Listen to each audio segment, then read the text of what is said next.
One of the challenges of being up here and choosing words and figuring out what I'm going to say each week is the reminder that there are folks that have just walked in here for the very first time and are terrified and are like, what are we going to get? What are we getting ourselves into? What are we going to hear? What are they going to share with us that could actually help us? And then there's other people that have been here for 25 years that have been listening to similar messages for 25 years, and how do you keep folks like that engaged? So we are doing our best, and hopefully you will. I always hope that people walk away with at least one little tidbit. You woke up in the morning, you came all the way here. I hope you at least take one thing away that can help make your life a little bit better. Our chalice lighting today is A Sturdy Flame by Reverend Julianne Lepp. We light this chalice with hope. A sturdy flame we nurture in these difficult times. We light this chalice with the heart of compassion for a nation divided by politics and strife. We light this chalice knowing that it will take all of us to repair this world that we live in. May we find rest, compassion, and the hope that we need to nurture ourselves and each other. May this sturdy light remind us of the people we can be and the difference we can make in the world together. One of the most powerful rituals I ever experienced in community was an annual activity at a church I used to serve, the church that actually gave me this stole, which is why I'm wearing it today. And they recreated it each year at their summer retreat, and it was called the key log ceremony. So this activity was a metaphor I'd like to share because it clearly illustrates a foundational concept of communal trust that, like we've been talking about this month. You do need a bit of context to understand this ceremony. Back in the early 1800s, the vast networks of this country's rivers were used to facilitate the transport of the enormous number of trees that were being cut to serve the needs of a rapidly expanding nation. Now, we're going to put that on hold as is that a good idea or not, but for now, this is just what happened. So imagine, if you will, some of the largest, widest rivers you've seen filled from shore to shore with these giant, recently felled, old-growth trees during the spring runoff. I can only imagine being downstream from that and the force of all of that massive materials flowing down into these deep, fast-flowing rivers. It must have been quite a scene, so picture that in your mind. From time to time, when the river narrowed or took a slight bend, the logs had the potential to get stuck, forming what you've heard of as a log jam. That's where the word comes from. Now imagine, if you will, thousands of trees, millions of pounds of heavy wood being pushed by a raging river and then getting stuck and starting to back up. And the pressure that would have built up behind those first logs, if they got stuck, must have been immense. And it was so crucial to ensure that this didn't happen that the most experienced loggers in the crew were tasked with riding on the lead logs down the river and then springing into action, which I'm sure means jumping into the river and doing what they had to do, whenever they sensed that the logs were even at slight risk of becoming stuck. And this was exceedingly dangerous work, and many loggers actually died ensuring that their logs didn't get stuck. The best loggers became expert at quickly identifying which log was at the most risk of creating a log jam, and they would quickly jump into action to adjust those logs before they got stuck. And the logs that they identified with the potential of backing up the whole system and thus needing to be released became known as key logs. So this annual key log ritual served the same function in that community. Each year, a space was set aside to allow anyone that was aware of something that had happened between them and someone else in the community that had the potential to get that relationship or even the whole community stuck, was invited to come up in front of that entire community to attempt to clear the air. Those that were holding guilt about something that they had done or not done in community were given the opportunity to publicly state their transgression and offer their repentance. And anyone that had been harmed or were just holding a grudge for something that had ticked them off that occurred were given the opportunity to publicly release that burden that they had been holding. it was an incredibly powerful experience. Like, even when I heard the story about what it was, I'm like, wow, that's kind of amazing. And it was one of the reasons that this small, tight-knit community remains so healthy. They knew that the issues that had happened upstream had the potential to create a logjam, to block their collective forward momentum.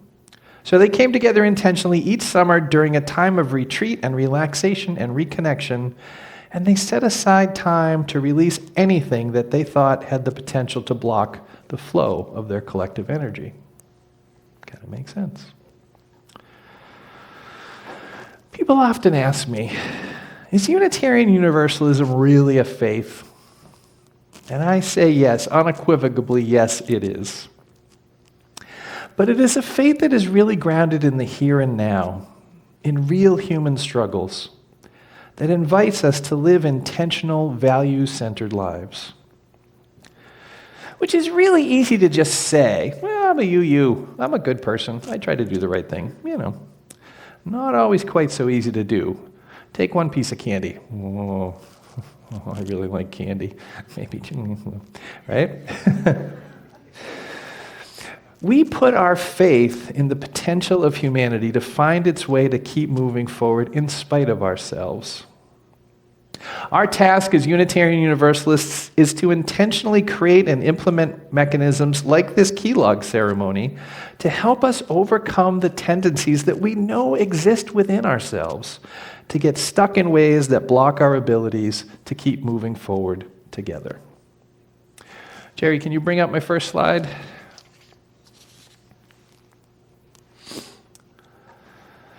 Our current value statements recently developed as part of a planned collective process designed to ensure our compasses are continually recalibrated as new human awarenesses emerge, serve as our current guiding star. But these values haven't just magically appeared out of the sky. They didn't come from a single man coming down from a mountainside with stone tablets saying, I have heard a voice. This is what the voice told me about what we should do. But believe it or not, it does include wisdom that is passed down from this type of source. It's just that we don't stop there, because Unitarian Universalists tend to be skeptical of anyone that claims to have a lock on the one and only way. But we also realize that there likely are some strategies that are more likely to be successful in helping us navigate these complex and mysterious lives that we find ourselves gifted with.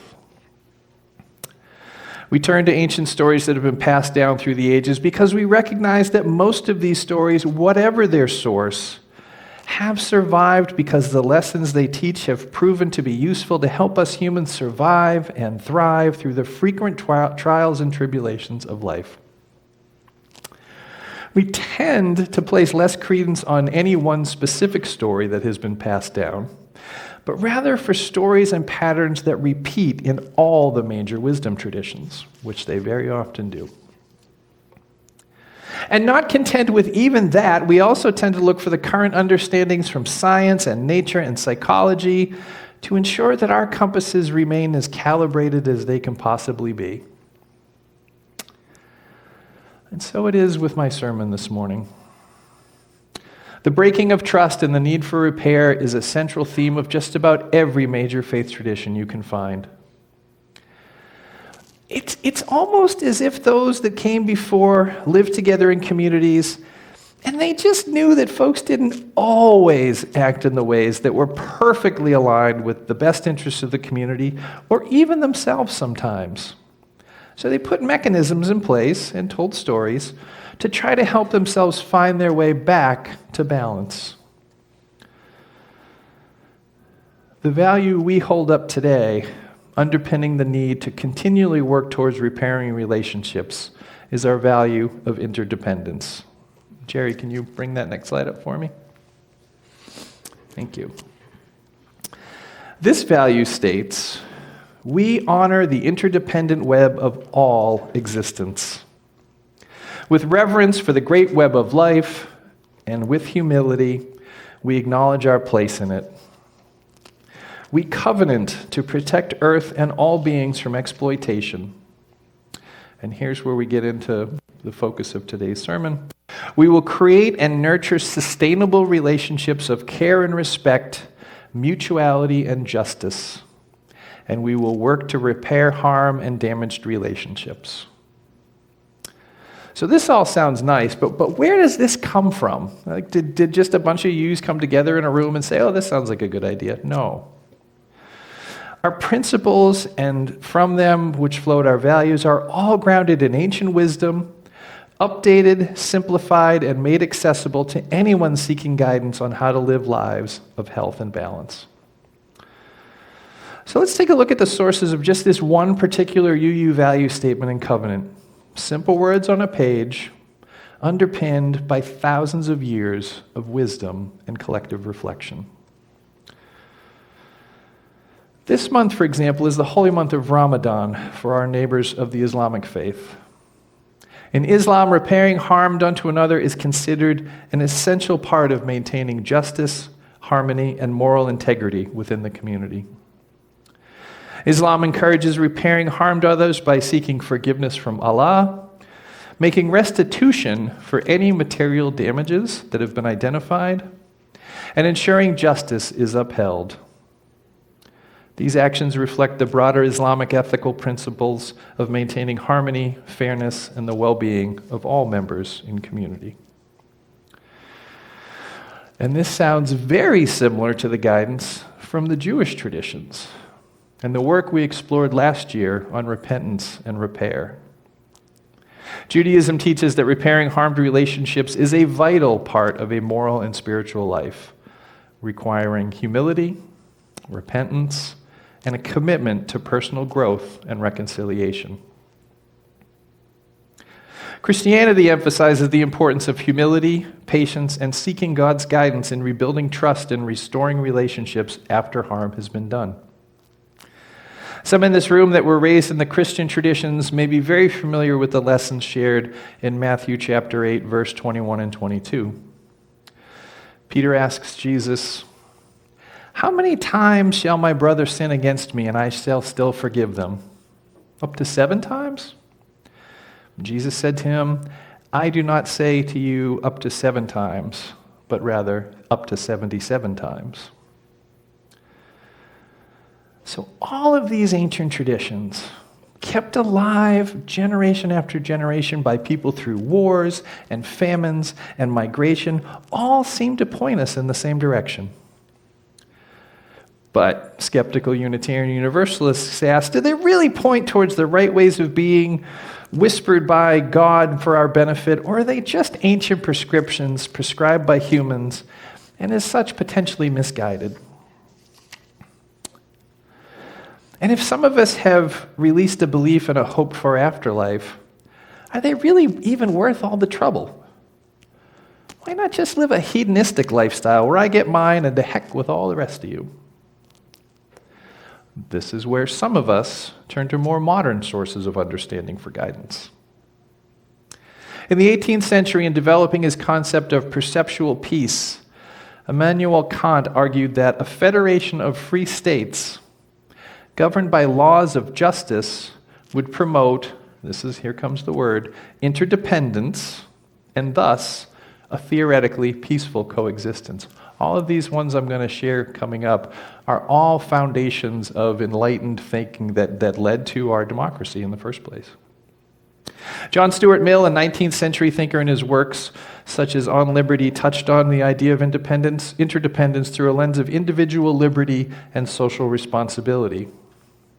He believed that society is a complex network in which individual actions have consequences for others, promoting the need for balance between personal freedom and social cohesion.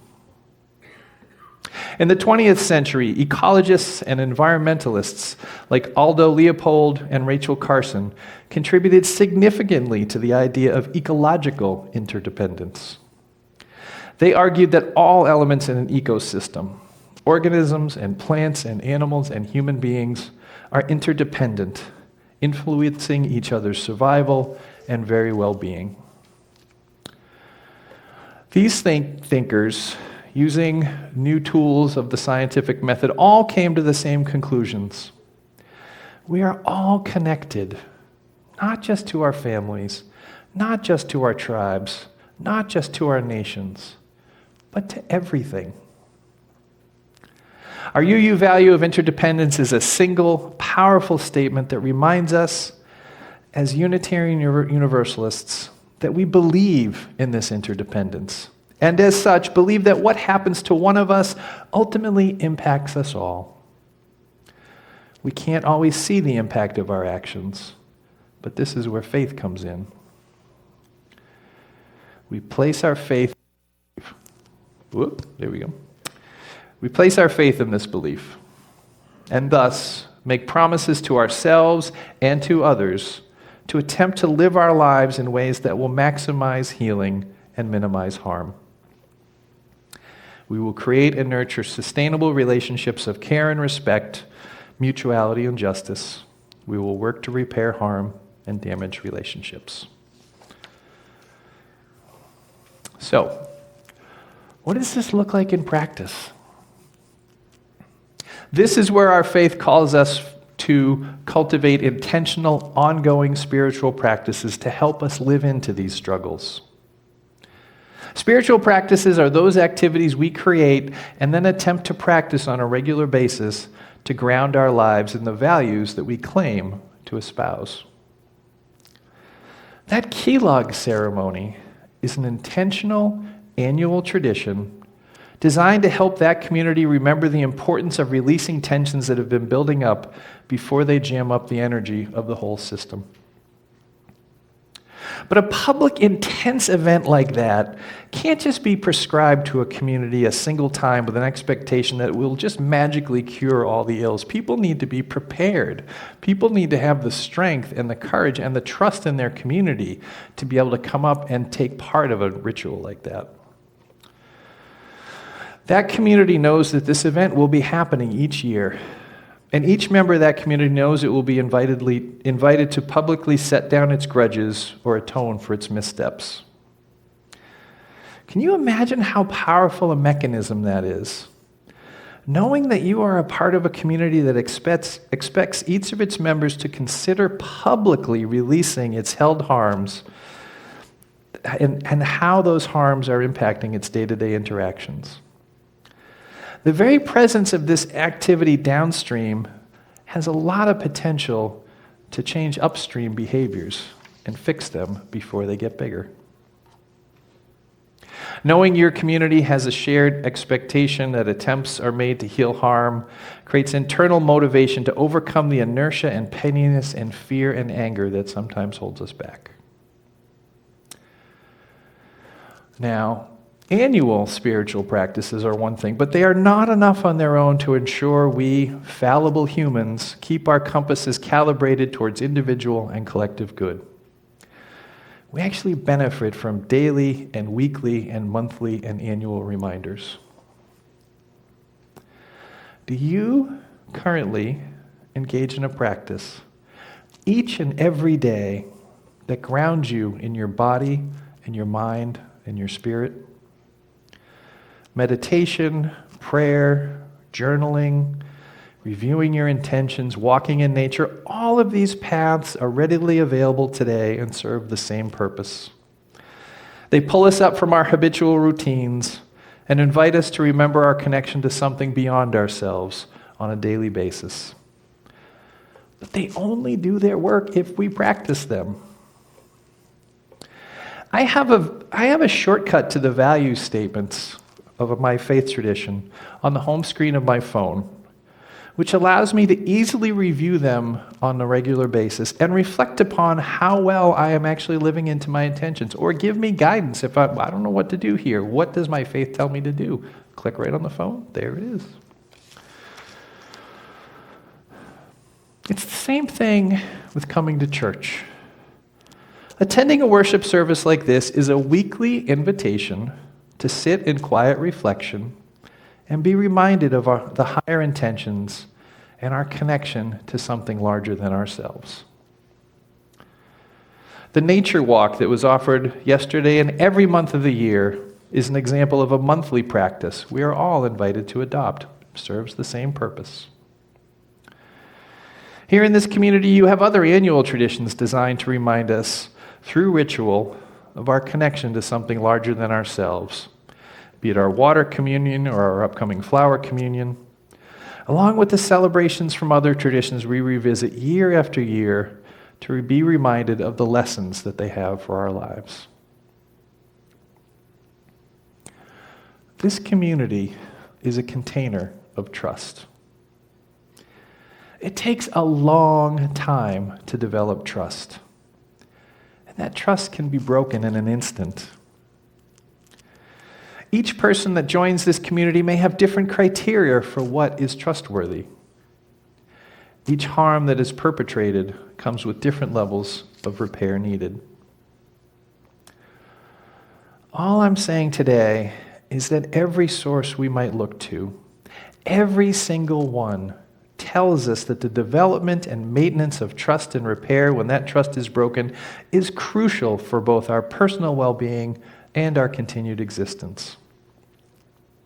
I would argue that the ills we see around us today are a sign that many have collectively forgotten the importance of these lessons, or perhaps have been offered a set of instructions that runs counter to these inherited wisdoms. Our interdependence value is our shorthand reminder of the reality that we are all connected, which includes guidance then on what we should do because of that. So begs the question, how are you attempting to bring this value to life in your own life?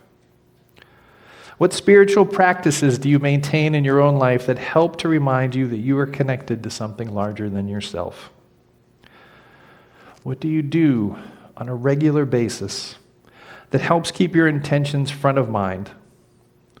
Or that helps you notice when your spirit is being weighed down by something you did or that you perceived was done to you, whose ongoing impact far outweighs the catalyst that put that weight on your shoulders in the first place? As we prepare this community's budgets for next year, I've asked that some money be set aside to purchase some materials that we can use to help us learn new ways of being, to integrate new practices into our lives to support both our individual and our collective health. As we bring these new offerings in, I hope you will join me as we learn new practices to deepen our faith and practice the guidance we have been given. Our world needs healing, and it can only begin with us. We are living in unprecedented times. The norms we have developed in society to keep our collective lives in balance are in the process of being torn asunder, and none of us can predict what tomorrow will bring.